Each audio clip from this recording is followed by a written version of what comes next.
ალბატონებო და ბატონებო, ვიწყებთ საქართველოს პრეზიდენტის ინაუგურაციის ოფიციალურ ცერემონიას.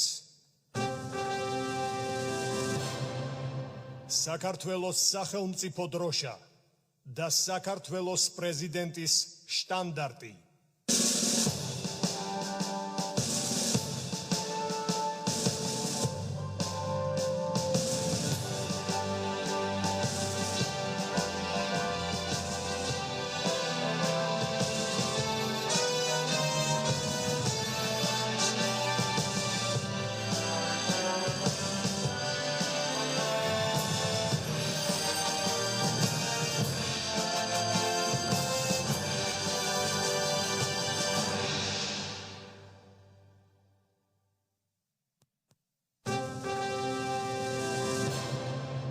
საქართველოს კონსტიტუცია და ბიბლია.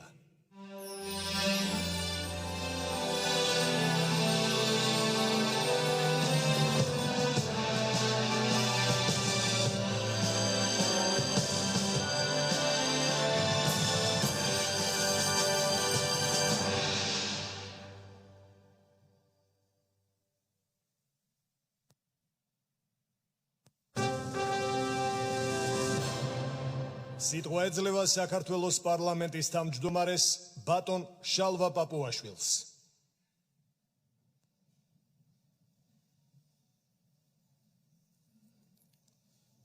მივესალმები საქართველოს არჩეულ პრეზიდენტს, მივესალმები პრემიერ-მინისტრთა მთავრობის წევრებს, მივესალმები საარჩევნო კოლეგიის წევრ პარლამენტარებს, ავტონომიების და თვითმმართველობების წარმომადგენლებს, მივესალმები კონსტიტუციური ორგანოების ხელმძღვანელებს, საქართველოს პატრიარქის თანამოსაყდრეს და წმინდა სინოდის წევრებს, სხვადასხვა რელიგიური კონფესიების წარმომადგენლებს, მივესალმები საქართველოს თავდაცვის ძალების მეთაურს, გენერლებს, სამხედროებს, პოლიციელებს, მივესალმები მმართველი პარტიის საპატიო თავმჯდომარეს, მოწვეულ სტუმრებს, მოგესალმებით საქართველოს ყველა მოქალაქეს, ქვეყნის შიგნით და გარეთ.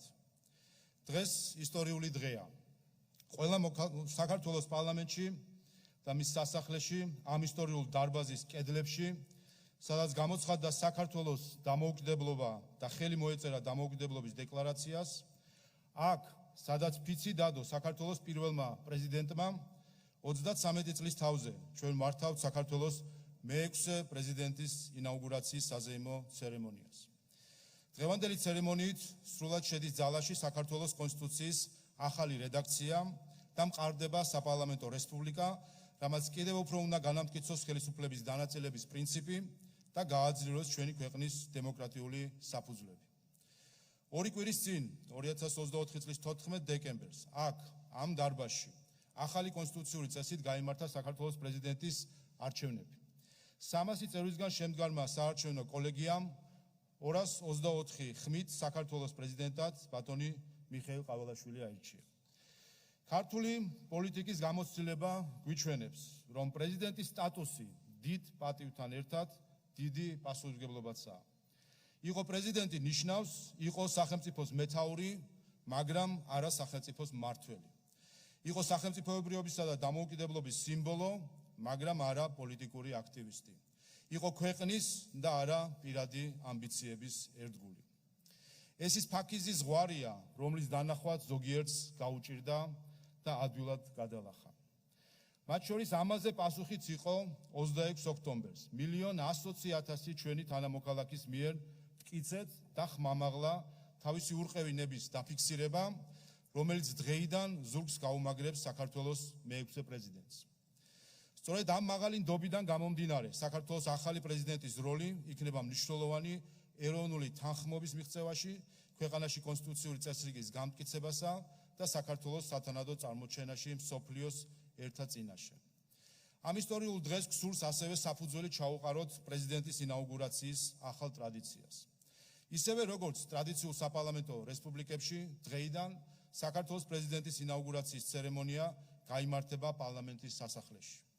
სპეციალურად პრეზიდენტის ფიცის დადების ცერემონიისთვის საქართველოს პარლამენტმა გამოსცა საინაუგურაციო კონსტიტუცია. დაიბეჭდა მისი 3 თანაბარწონადი ეგზემპლარი, რომლებიდანაც ერთი შეინახება საქართველოს პარლამენტში, ერთი დაცული იქნება ეროვნულ ბიბლიოთეკაში და ერთი საქართველოს ეროვნულ არქივში. საინაუგურაციო კონსტიტუციის ზუსტი ასლები ასევე გადაეცემა პრეზიდენტის საარჩევნო კოლეგიის წევრებს და ინაუგურაციაზე დამსწრე პირებს. მინდა განსაკუთრებული მადლიერება გამოვხატო საქართველოს კათოლიკოს პატრიარქის ილია მეორის მიმართ, რომელმაც საქართველოს პარლამენტს საჩუქრად გადმოსცა სპეციალურად ამ ცერემონიისთვის შემკული ბიბლია. ისევე როგორც საინაუგურაციო კონსტიტუცია, ეს ბიბლიაც დაცული იქნება საქართველოს პარლამენტში, როგორც მომავალი პრეზიდენტების საინაუგურაციო ბიბლია. მეგობრებო, დღეიდან საქართველოს ეყოლება პრეზიდენტი, რომელიც ხალხის ჭეშმარიტ ნებას და კონსტიტუციას დაიცავს. დღეიდან საქართველოს ეყოლება პრეზიდენტი, რომელიც ეროვნულ ღირებულებების და ინტერესების სადარაჯოზე იქნება. მინდა ბატონ მიხეილ ყაველაშვილს უსურვე ყოველი წარმატება მისი საპატიო მისიის აღსრულებაში. ღმერთი იყოს მისი და ჩვენი სამშობლოს მფარველი. მადლობა.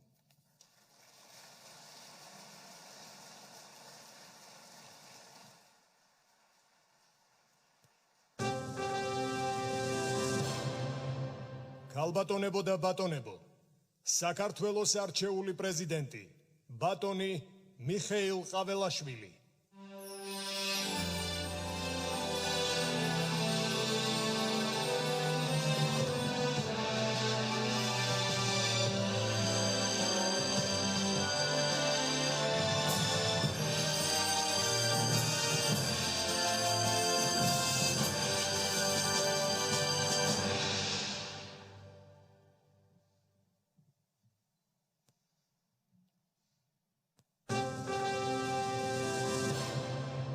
საქართველოს პრეზიდენტის ფიცი.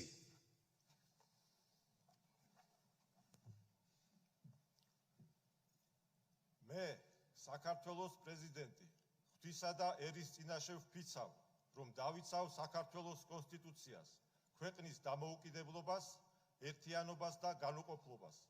კეთილსინდისიერად აღვასრულებ პრეზიდენტის მოვალეობას, ვიზრუნებ ჩემი ქვეყნის მოქალაქეთა უსაფრთხოებისა და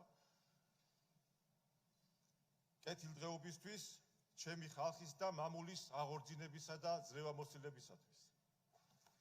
მილოცავთ ბატონ პრეზიდენტო.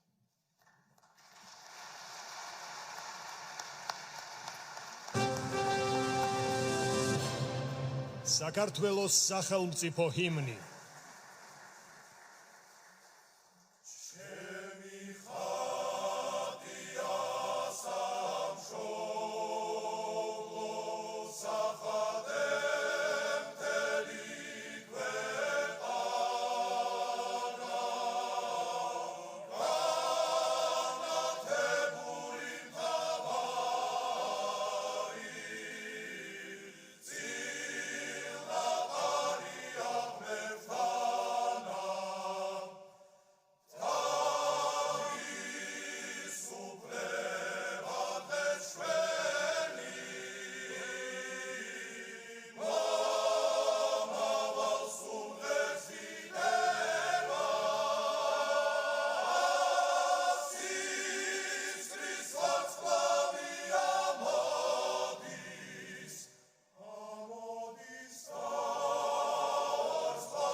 ქალბატონებო და ბატონებო, საქართველოს პრეზიდენტის, ბატონ მიხეილ ყაველაშვილის სიტყვა.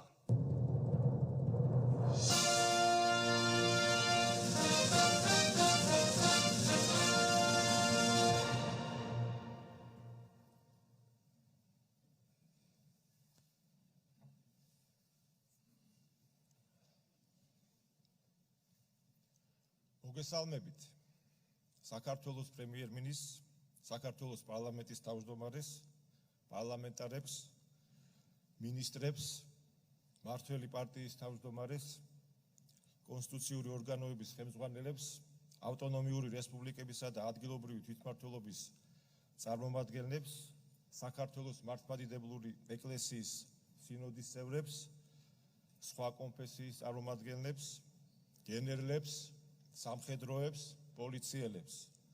მივესალმები მართველი გუნდის საპატიო თავმჯდომარეს ბატონ ბიზინა ივანიშვილს, მივესალმები სრულიად საქართველოს.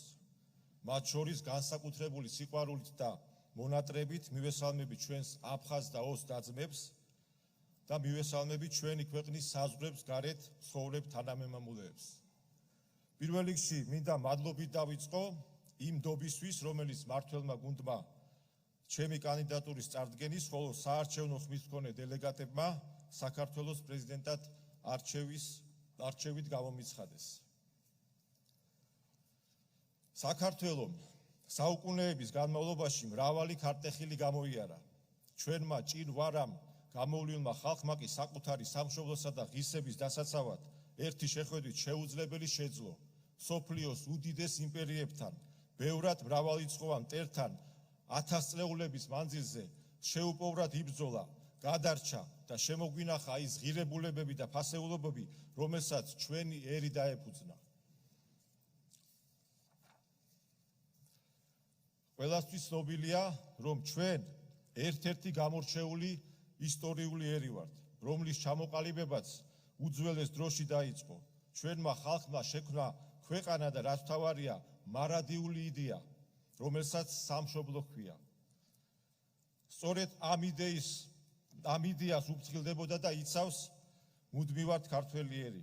ჩვენ შევქმნით უნიკალური კულტურა, რომელიც აგერ უკვე საუკუნეებია დროსა და სივრცეში უხილავი ძაფებით, საერთო ტრადიციებითა და ღირებულებებით გვაკავშირებს ქართველებს. მშვიდობისთვის მუდმივმა ბრძოლამ და მტრების მოგერიებაში გატარებულმა ასწლეულებმა ჩვენს ხალხს ხასიათი გამოუცნო და ერთობის სასიცოცხლო მნიშვნელობაში დაარწმუნა. ერთობის, რომელიც ურთიერთპატივისცემაზე, ოჯახისა და სამშობლოს სიყვარულზეა დაფუძნებული, სადაც ძლიერი ოჯახი ძლიერ საქართველოს ნიშნავს, ხოლო ძლიერი საქართველო ძლიერი ოჯახის ტოლფასია. ქართული ოჯახი არის ადგილი, სადაც შვილები ბავშვობიდან სწავლობენ მშობლებისა და ბებია-ბაბუების პატივისცემას, თავისუფლების სიყვარულს, უსამართლობასთან ბრძოლას, განსხვავებული აზრის პატივისცემას და ეზიარებიან ჩვენი წინაპრების მიერ შემონახულ ტრადიციებს, რომელიც აერთიანებს ქართველ ხალხს. ქართველი ხალხის ბუნება, ისტორია და კულტურა კარგად ჩანს ჩვენს ენაში, რომელიც მსოფლიოს უძველეს ენათა შორის იკავებს საპატიო ადგილს. არაერთი ქართული სიტყვა, ფრაზა თუ გამონათქვამი ანარეკლია ჩვენი წარსულის, რომელიც სავსეა ქართველი ხალხის თავდათების თუ შეუპოვრობის ისტორიებით. ქართულ ენაზე შექმნილია მსოფლიოს დონის არაერთი შედევრი, რომელიც დღესაც აღართოვანებს კითხვებს. ქართული ენა ყველაზე კარგად აჩვენებს ქართველი ადამიანის ხასიათს და იმ ემოციებს, რომელიც მხოლოდ ჩვენთვისაა დამახასიათებელი.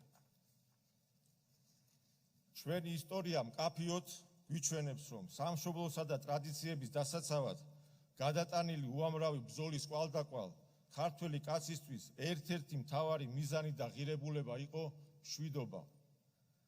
როდესაც ჩვენ ერთ სიმშვიდეში, შრომის, საკუთარი კულტურის გამდიდრების, გენიალური ხელოვნების ნიმუშებისა და ხუროთმოძღვრების ძეგლების შექმნის შესაძლებლობა უნდა ჰქონოდა. მოგეხსენებათ, ქართული სუფრა არა მხოლოდ ჩვენი ტრადიციების და დამოკიდებულებების გამოვლინებაა, არამედ არამატერიალური კულტურული მემკვიდრეობის ძეგლია, რომელიც ყველაზე კარგად გვიჩვენებს ჩვენი ქართველების დამოკიდებულებას მშვიდობის მიმართ. ნებისმიერი ქართული ტრადიციული სუფრა უფლისა და მშვიდობის სადღეღელოდ იწყება. ამით ქართველი კაცი ღმერთს ადიდებს, მადლიერებას გამოხატავს და პირველ რიგში მშვიდობას შესთხოვს. ეს აიხსნება სწორედ ჩვენი წარსულით, იმით, რომ მომებისგან დაქანსული ქართველებს მშვიდობა სანატრელი გვაქვს ქცეული. ქართველ ხალხს ყოველთვის კარგად ჰქონდა გათავისებული, რომ მშვიდობა გადარჩენის და გაერთიანების მთავარი საწინდარია.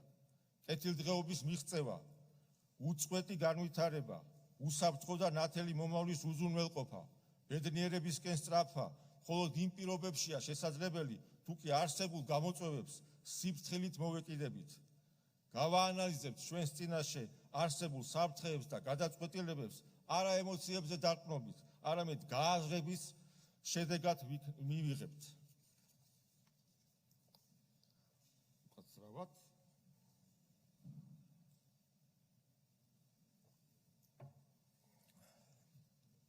ალბათ დამეთანხმებით, რომ ჩვენ ქართველი ხალხი განსაკუთრებული ემოციებით გამოვირჩევით, რიცაც ჩვენი არაკეთილმოსურნეები ხშირად სარგებლობენ.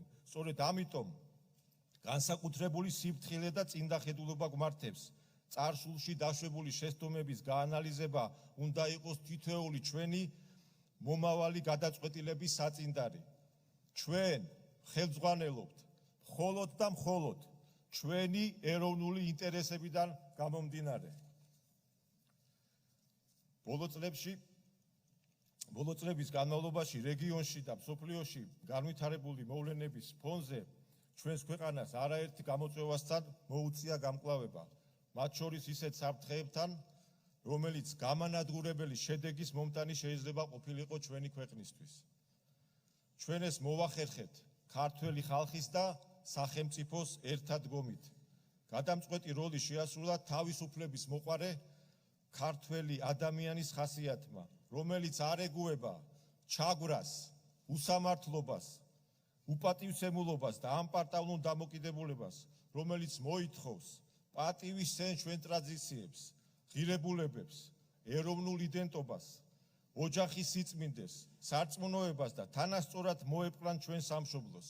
სწორედ ასეთი მტკიცე, შეუპოვარი ხასიათის დამსახურებით მოახერხა ქართველმა ხალხმა და სახელმწიფომ ამ უთანასწორო ბრძოლაში მშვიდობის შენარჩუნება, უსამართლობასთან და სიცრუესთან გამკლავებით. თანაც ისე, რომ ვაგრძელებთ ეკონომიკურ წინსვლას, განვითარებას, ჩვენი ქვეყნის გაძლიერებას და ევროპული ოჯახისკენ სვლას. ქართველი ხალხი საუკუნეების განმავლობაში ჰარმონიულად თანაცხოვრობდა განსხვავებული ეთნიკური თუ რელიგიური კუთვნილების მქონე ხალხთან. ჩვენ ყოველთვის გამოვირჩეოდით ჰუმანური ბუნებით, განსხვავებულობის პატივისცემით, მაღალი ტოლერანტობით და რაც მთავარია, ყოველთვის ვიცოდით განსაკუთრებული მეგობრობა და ერთგულება, მოყვასის სიყვარული და პატივისცემა. სწორედ ამიტომ სხვადასხვა ეთნიკური წარმომავლობის მქონე ადამიანები ძალიან მალე თვლიდნენ საქართველოს საკუთარ სამშობლოდ და საჭიროების შემთხვევაში ქართველების მხარდახარ იბრძოდნენ მის დასაცავად.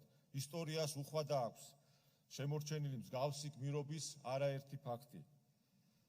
მიხარია დღესაც ეთნიკური უმცირესობის წარმომადგენელი ჩვენი მოქალაქეები აქტიურად არიან ჩართული ჩვენ საზოგადოებრივ პოლიტიკურ ცხოვრებაში.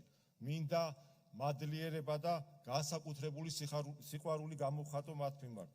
ჩვენი ვალია თითოეულმა მათგანმა საქართველოს სრულყოფილ მოქალაქედ იგრძნოს თავი.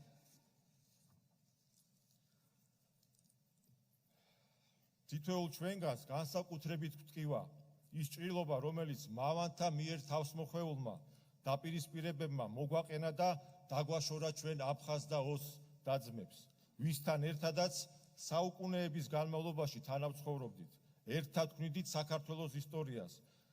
მხარ და მხარ ვიცავდით ჩვენ სამშობლოს გარეშემტრებისგან, წერდით გამორჩეული მეგობრობისა და სიყვარულის ისტორიებს, ვქმნიდით ქართულ აფხაზურ და ქართულ ოსურ ოჯახებს. მე დარწმუნებული ვარ, ძალიან მალე ჩვენ შევძლებთ ერთად მოვიშუშოთ ომისიარები და გავაგზავნოთ მრავალსაუკუნოვანი ტრადიციებზე ურთიერთპატივისცემის და სიყვარულზე დაფუძნებული თანაცხოვრება ერთიან ძლიერ საქართველოში.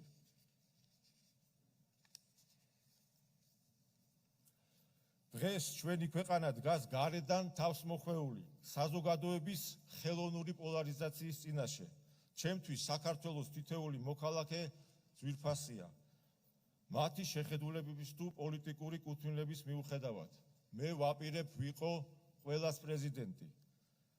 იმის მიუხედავად, ვის მოვწონვარ და ვის არა. ჩემი მომავალი ძალისხმევა მიმართული იქნება საზოგადოების კონსოლიდაციის და გაერთიანებისკენ. მიუხედავად იმისა, ვის რა შეხედულებები აქვს ამა თუ იმ საკითხზე. ჩვენ უნდა მოვახერხოთ გაერთიანება ჩვენი სამშობლოს ღირებულებებისა და ურთიერთპატივისცემაზე დაფუძნებული წესების გარშემო, მომავლის გარშემო, რომლის შენებაც ჩვენ ერთად უნდა განვაგრძოთ. ყველასათვის ნათელია, რომ ჩვენ ვართ თავისუფლების მოყვარე ერი და ჩვენი გამორჩეული ღირებულება თავისუფლების სიყვარულია. სიტყვა თავისუფლება უფლებასთან ერთად ასევე მოიცავს პასუხისმგებლობას და იმ ღირებულებების დაცვას, რომლისთვის ბრძოლამაც ეს თავისუფლება მოგვიტანა. ეს არის უკვდავი იდეისთვის ბრძოლა, რომელსაც საქართველო ჰქვია. სწორედ ეს იდეა მოიცავს ჩვენი ისტორიის, კულტურის, ტრადიციების, ეროვნული იდენტობის და სარწმუნოების პატივისცემას.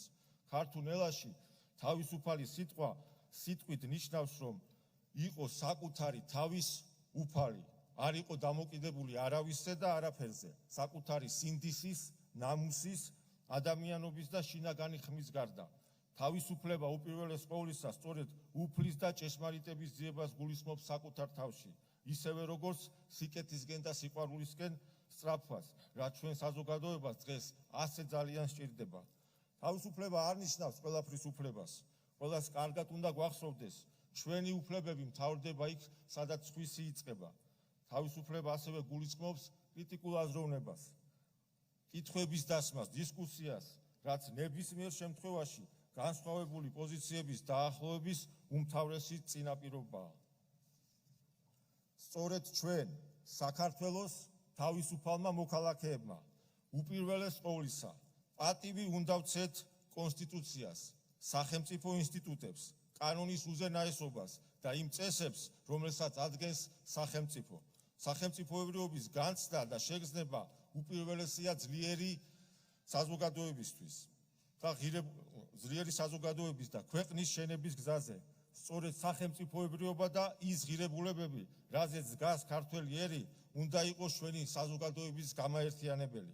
ზუსტად თავისუფლების, წესების და ეროვნული იდენტობის დაცვის ასეთ გაგებაში დაინახა ქართველმა ხალხმა შესაძლებლობა ევროპულ ოჯახში, რომელიც უნდა იყოს საშუალება ჩვენაირი პატარა ერისთვის დავიცვათ ჩვენი კულტურა, ღირებულებები, ტრადიციები, ისტორია და ენა, სარწმუნოება და სახელმწიფოებრიობა. თუ კი არსებობს ქართველი ადამიანი, ვინც შეიძლება ამ ღირებულებებს და შეხედულებებს არ იზიარებდეს, ალბათ საკუთარ თავს უნდა დაუსვას კითხვა, ვის ან რა შეიძლება ემსახურებოდეს. მე კი ჩემო ძვირფასებო, მე მჯერა ქართველი ადამიანის, მე მჯერა ჩვენი ერის სიძლიერის, მე მჯერა ჩვენი ისტორიული გამოცდილებით, ღირებულებებით, ქართული ხასიათით ჩვენ შევძლებთ საკუთარ თავში ვიპოვოთ ძალა და გავერთიანდეთ ჩვენი სამშობლოს გარშემო. მე მჯერა რომ სიყვარული გაიმარჯვებს, გაუმარჯოს ერთიან, ძლიერ, სიყვარულით სავსე საქართველოს. მერცი იყოს ჩვენი მფარველი. დიდი მადლობა.